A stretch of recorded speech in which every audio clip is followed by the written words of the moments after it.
नमस्कार, आप देख रहे हैं मऊ तक और मैं इस समय मौजूद हूँ हल्दलपुर में। आपको बता दूं कि पार्टी के 19वें स्थापना दिवस के अवसर पे जो महापंचायत का आयोजन किया गया है हल्दलपुर में, इस समय हमारे साथ मौजूद हैं ओम प्रकाश राजभर जी। आइए इनसे बात करते हैं।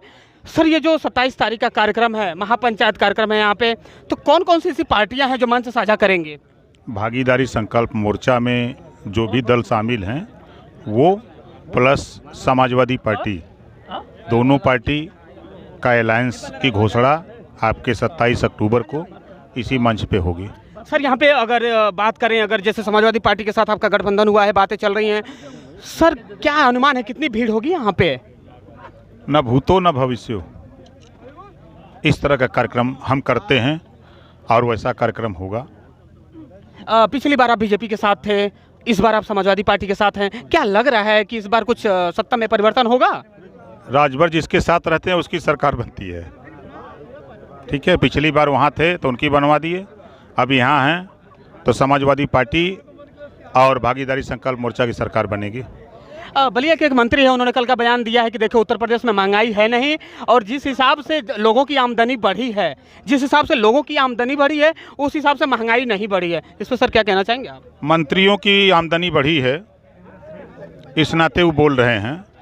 चुनाव आ रहा है ना, जनता उनको वही बगल में गंगा माई हैं समझा देगी कि बेटा इसी पर नाव को बैठा देंगे, छोड़ देंगे, चले जाओगे समुंदर में, पता नहीं लगेगा तुम्हारा। जो बयान तुम दे रहे हो औकात मालूम हो जाएगी। आने दो चुनाव, जनता इंतजार कर रही है। बीजेपी के साथ जब आपका गठबंधन हुआ था सर, इस बात को लेकर हुआ था कि जो पिछड़े तबके लोग हैं इनकी आवाज़ को उठाने को लेकर आपने गठबंधन किया था, मगर रीजन क्या रहा कि उस सारी चीज़ों से बीजेपी मुकर गई और आपको पार्टी छोड़ के बाहर आना पड़ा? देखिए, भारतीय जनता पार्टी उद्योगपतियों की पार्टी है, वो धन कमाने के लिए पार्टी काम कर रही है। अडानी और अंबानी उद्योगपतियों को आगे बढ़ाने के लिए मोदी जी ने नारा दिया कि सौगंध मुझे इस मिट्टी की, मैं देश नहीं बिकने दूंगा। और आज मोदी जी चाय बेचते बेचते पूरा देश बेच दिए, रेलवे बेच दिया, बैंक बेच दिया, LIC बेच दिया, BSNL बेच दिया, कोयले खदान बेच दिया, एयरपोर्ट बेच दिया, सब बेच दिया, और जो बचा खुचा उसको भी बेचने की तैयारी में है। तो ये भारतीय जनता पार्टी को देश की जनता से, गरीब, कमज़ोर, पिछड़े, दलित, वंचित, अल्पसंख्यक, इनसे मतलब नहीं है।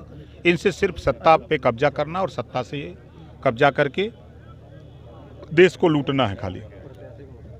अगर बात करें यहाँ पे प्रत्याशियों की बात करें तो सर क्या आप लोगों की आपस में असमंजस हुई, क्या बातें हुई हैं कि प्रत्याशी को लेकर क्या कयास लगाए जा रहे हैं? 27 अक्टूबर को आइएगा, रैली हो जाने दीजिए, तब उसके बाद बताएंगे।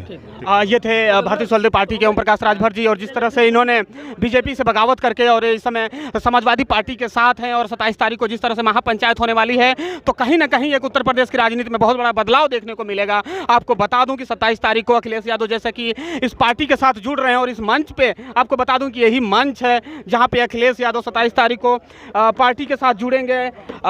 भारतीय जनता पार्टी के 19वें स्थापना दिवस है 27 तारीख को, और उस अवसर पे जिस तरह से ये कयास लगाए जा रहे हैं, जिस तरह से ये बात की जा रही है, अब देखने को ये है कि उत्तर प्रदेश की राजनीति में कैसा भूचाल आता है। यहाँ पे जिस तरह से आप पंडाल दिखाइए और ये जिस तरह से यहाँ पे तैयारियाँ चल रही हैं, अनुमान तो लगाया जा रहा है कि यहाँ से कोई ना कोई संदेश जरूर दिया जाएगा उत्तर प्रदेश की राजनीति में, और ज़रूर परिवर्तन होगा। और ये कयास भी लगाना जरूरी है, क्योंकि पिछली बार जब ओम प्रकाश राजभर बीजेपी के साथ थे, जैसा उन्होंने कहा कि जब मैं बीजेपी के साथ था तो उनकी सरकार बनी, और आज मैं समाजवादी पार्टी के साथ हूं तो समाजवादी पार्टी की सरकार बनेगी। पर देखने को यह है कि कहां तक ये बात सही होती है। और जिस तरह से 27 तारीख को ये महापंचायत की रैली है, अब देखने को यह है कि कौन कौन से राजनीतिक पार्टियां हैं जो मंच को साझा करती हैं, और कौन से बदलाव होते हैं, और क्या नज़ारा होगा, अब आगे देखने के लिए 27 तारीख को आप देख रहे हैं मऊ तक। मैं हूँ संजय, नमस्कार।